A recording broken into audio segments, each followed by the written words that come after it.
Alright guys, so I'm finally done with the cabinet. I got the top strip back and refinished, so it is looking much better now. Shelves built. It's in. I'll run through a couple details. So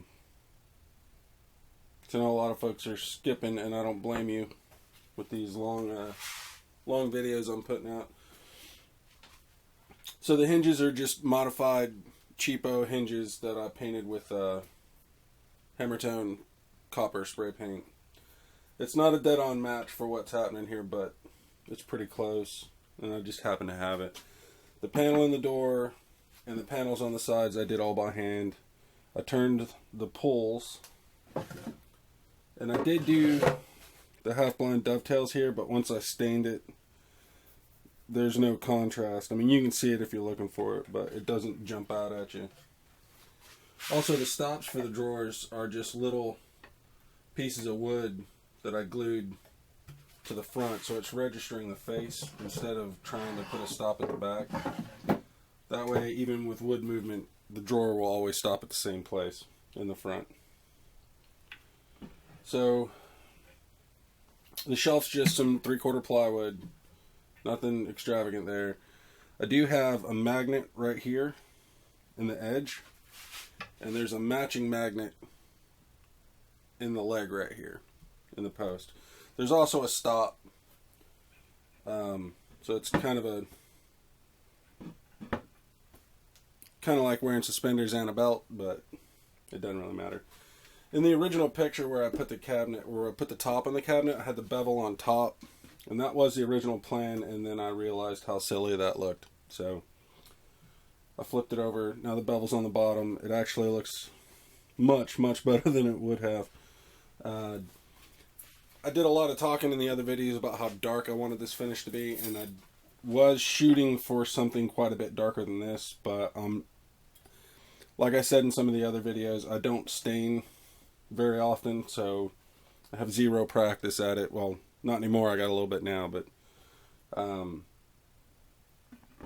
so I didn't want to go full black and ebonize it because I was scared that you'd totally lose the grain, and I just can't see spending the kind of money I spent on this wood and then wiping the grain out with an ebony stain.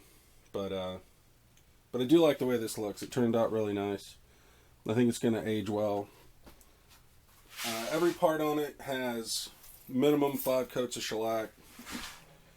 So I think it's going to stand up pretty good, and she seems to be really happy with it. So this will be the last video on this cabinet, thank goodness. There's a friend of mine that gave me the vise that's on my workbench now. He gave that thing to me well over a year ago, probably 2 years ago. He's restoring a 1960-something VW Bug and asked me to make him wooden handles for it. So he gave me this to use as a template. He wants door handle, and he asked me for maple, and I have some maple that's big enough for it. So I'm still toying with how I'm going to pull this off. He doesn't want it to look exactly like this. He's given me a couple ideas of what he's looking for. So I'll come up with something. I'm actually thinking about doing it on the lathe somehow. I think I might be able to pull that off, but I'll throw some ideas around in my head and see what I come up with. So this will be one of the upcoming videos. I'm probably going to be doing a guitar body soon. I'm also thinking about some drumsticks, like out of 2 different pieces of wood put together with a little bit different shape to the handle. So I've got a few things that I'm working on in my head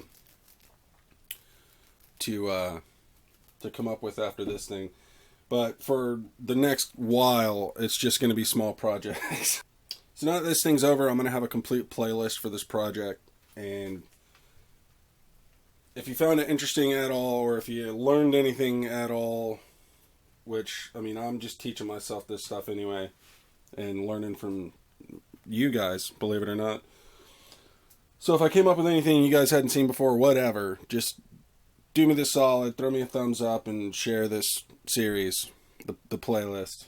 And but yeah, my next really huge project's probably going to be a dresser, but that's quite a ways off. I'm going to switch back to small, quick stuff for a little while and try to avoid something this involved for a bit. Thanks again for watching. Thanks to everybody that stuck with me through all these long, boring videos with what I was doing. I'm really glad this is over.